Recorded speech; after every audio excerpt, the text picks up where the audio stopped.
चलिए जानते हैं आज की 50 बड़ी खबरें सिर्फ 10 मिनट में। लेकिन उससे पहले आप वीडियो को लाइक करके शेयर जरूर कर दीजिए। भारत ने अंतरिक्ष में रचा इतिहास, चांद के साउथ पोल पर उतरा विक्रम लैंडर। जी हां दोस्तों, चंद्रयान 3 मिशन के जरिए भारत ने इतिहास रच दिया है। भारतीय अंतरिक्ष अनुसंधान संगठन के चंद्रयान 3 मिशन का लैंडर मॉड्यूल सफलतापूर्वक चंद्रमा की सतह पर उतर गया है। इसरो ने अपने तय समय पर शाम को 6:04 पर चंद्रमा पर लैंडिंग करके अंतरिक्ष में लंबी छलांग लगाई है। इस सफलता के साथ ही भारत चंद्रमा के दक्षिणी ध्रुव पर पहुंचने वाला दुनिया का पहला देश बन गया है। इसके अलावा भारत यहां पर चीन और अमेरिका और साथ ही में रूस के बाद चंद्रमा की सतह पर सॉफ्ट लैंडिंग करने वाला दुनिया का चौथा देश बन गया है।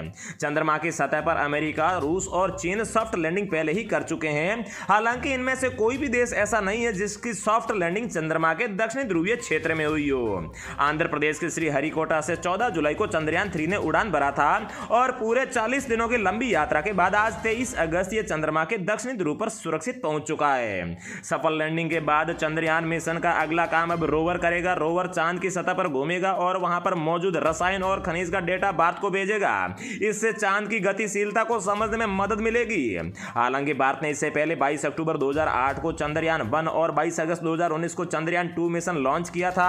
हालांकि ये दोनों ही मिशन सफल नहीं हो सके थे। तो दोस्तों, आप भारतीय होने के नाते इस सफलता से कितने खुश हैं, कमेंट बॉक्स में अपनी खुशी जाहिर जरूर कीजिएगा। चंद्रयान 3 की सफल लैंडिंग होने के बाद भारत के सभी उपग्रह के डिजाइन और निर्माण करने वाली टीम का नेतृत्व करने वाले एम शंकरन ने कहा, मुझे इसरो का हिस्सा होने पर है गर्व। साथ ही में भविष्य में हम वीनस, मार्स पर भी जाने का करेंगे प्रयास। इसरो चीफ एस सोमनाथ को पीएम मोदी ने विदेश से किया फोन, चंद्रयान 3 की सफलता पर दी बधाई। चांद पर चंद्रयान 3 की लैंडिंग पर बोले पीएम नरेंद्र मोदी, जब हम अपनी आंखों के सामने इतिहास बनते देखते हैं तो जीवन धन्य हो जाता है। आज के बाद से चांद से जुड़े काफी मिथक बदल जाएंगे, जैसे कि चंदा मामा बहुत दूर के कहा जाता था, लेकिन अब बच्चे कहेंगे कि चंदा मामा बस एक टूर के। चंद्रमा पर चंद्रयान 3 की सफल लैंडिंग के बाद पाकिस्तान से भी बधाई आई है। देश के पूर्व science and technology minister Fawad Chaudhry ने भी भारत और अंतरिक्ष एजेंसी इसरो को बधाई दी है। आपको बता दें कि फवाद चौधरी ने साल 2019 में मिशन फेल होने पर भारत का मजाक भी उड़ाया था।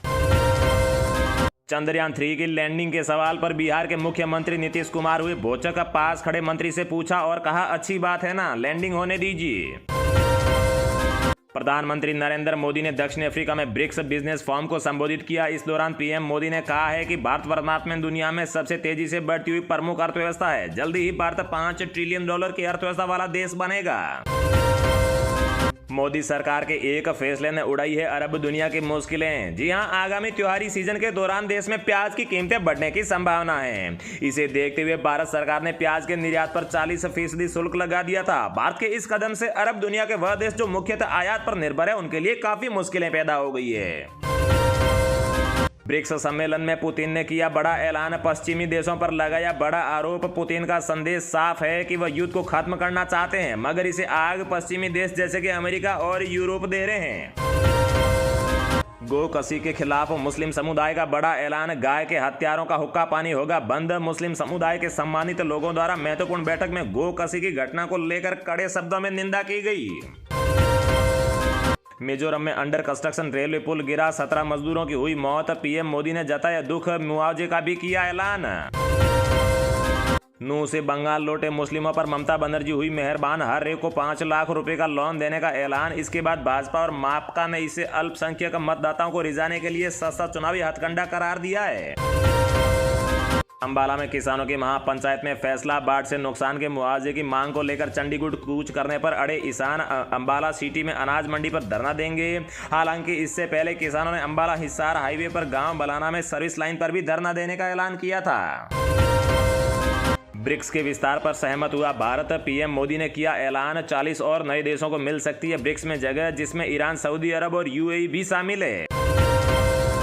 5 सितंबर तक भाजपा और कांग्रेस हारी हुई सीटों पर कर सकती है उम्मीदवारों के नाम का ऐलान। भाजपा का 100 तो वहीं कांग्रेस का 60 सीटों का है टारगेट।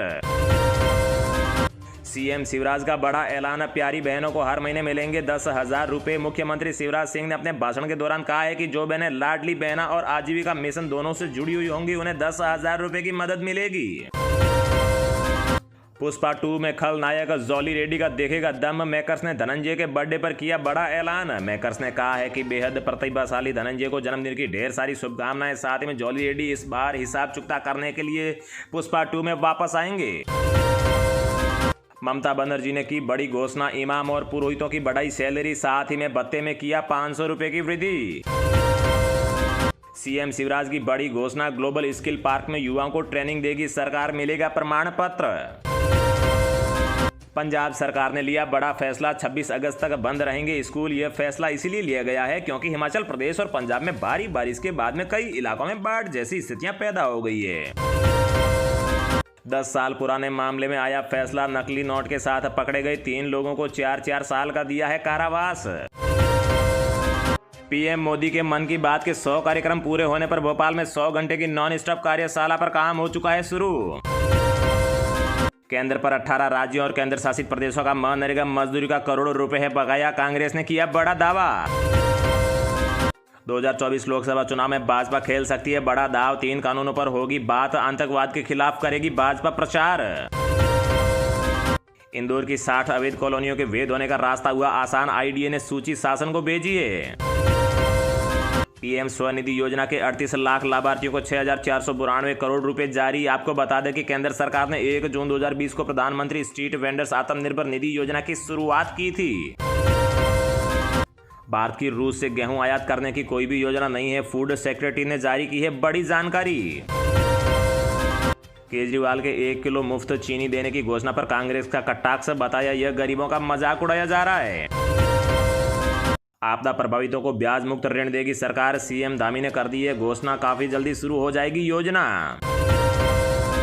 योगी सरकार का बड़ा फैसला, लीज पर दिए जाएंगे 6 डेयरी प्लांट, पशुपालकों को होगा बड़ा फायदा। राजधानी दिल्ली के परिवहन मंत्री कैलाश गहलोत ने कहा है कि पंजीकरण के 15 साल पूरे हुए पेट्रोल वाहनों तथा 10 साल से ज्यादा पुराने डीजल वाहनों को सड़कों पर उतरने की इजाजत नहीं दी जाएगी।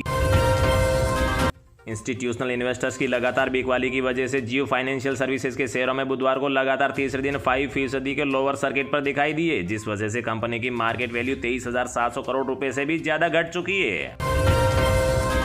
दिल्ली में केजरीवाल सरकार का बड़ा ऐलान, अगले महीने 3 दिन बंद रहेंगे बैंक, स्कूल, कॉलेज और दुकानें। यूपी के मुरादाबाद में नाबालिग छात्रा का अपहरण कर दुष्कर्म करने वाले दोषी को 20 साल की सजा सुनाई, साथ ही में आरोपी पर 45,000 रुपए का जुर्माना भी लगाया। उत्तर प्रदेश में योगी कैबिनेट की मीटिंग में आमजन से जुड़े मुद्दों के 23 प्रस्तावों को मंजूरी मिल गई है। इसका सीधा लाभ शहरी जनता और ग्रामीण किसानों और छात्रों को होने वाला है। आसमान छू रही है महंगाई, मोदी सरकार का ध्यान पूंजीपतियों को फायदा पहुंचाने पर है, कांग्रेस का केंद्र पर बड़ा हमला।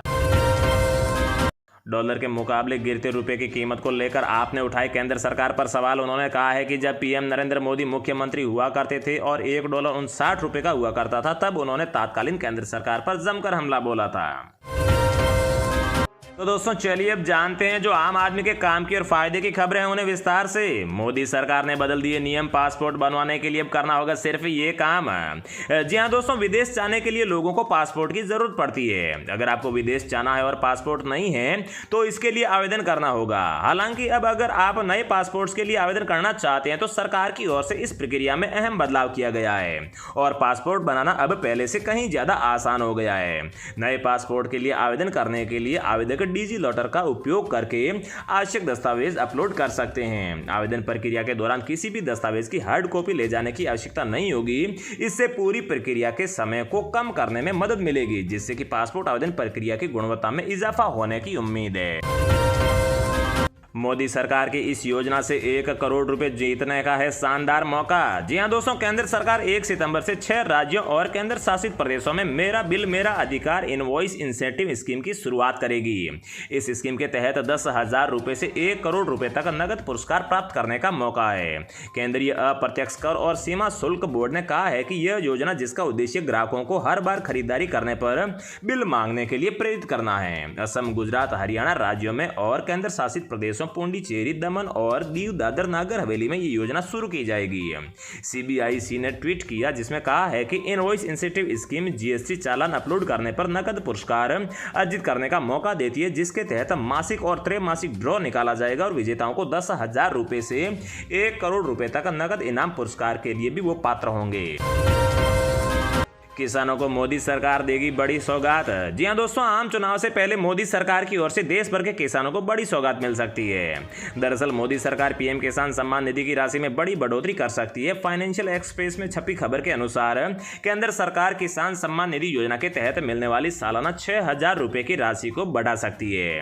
सरकारी सूत्रों के हवाले से छपी खबर के अनुसार PM किसान सम्मान निधि के तहत अभी किसान परिवारों को 3 किस्तों के रूप में 6,000 रुपए दिए जाते हैं। इस राशि को बढ़ाने की मांग लंबे समय से हो रही है। इस मांग को देखते हुए सरकार इस राशि में 50% की बढ़ोतरी कर सकती है, यानी कि 2,000 रुपए से किस्त की राशि को बढ़ाकर 3,000 रुपए किया जा सकता है। और आपको बता दें कि अभी तक किसानों को जो है साल में 3 बार 2,000 रुपए की राशि उनके खाते में जमा की जाती है। यूपी कैबिनेट के बड़े फैसले, 25 लाख युवाओं को मिलेंगे स्मार्टफोन। कैबिनेट ने दी है 3600 करोड़ रुपए की मंजूरी। जी हां दोस्तों, स्वामी विवेकानंद युवा सशक्तिकरण योजना के अंतर्गत योगी सरकार युवाओं को निःशुल्क स्मार्टफोन दे रही है। ये स्मार्टफोन स्नातक, स्नातकोत्तर, डिप्लोमा, कौशल विकास के अलावा विभिन्न शिक्षण और प्रशिक्षण कार्यक्रमों के लाभार्थी युवाओं को दिए जाएंगे, ताकि वे अपने शैक्षिक पाठ्यक्रम को सफलतापूर्वक पूरा कर सके। पाठ्यक्रम पूरा करने के बाद भी आगे के करियर में स्मार्टफोन मददगार साबित होंगे और इस योजना के जरिए प्रदेश के युवाओं को तकनीकी रूप से भी सशक्त बनाया जाएगा। इन लैपटॉप की खरीदी के लिए या फिर स्मार्टफोन की खरीदी के लिए वित्त वर्ष 2023-24 में 3600 करोड़ रुपए के बजट का प्रस्ताव भी मंजूर हो गया है। इससे केंद्र सरकार पर कोई भी अतिरिक्त व्यय नहीं पड़ेगा। तो दोस्तों, रोजाना ऐसी खबरें पाते रहने के लिए चैनल को सब्सक्राइब करके बेल आइकन को जरूर प्रेस कर दीजिए। जय हिंद, वंदे मातरम।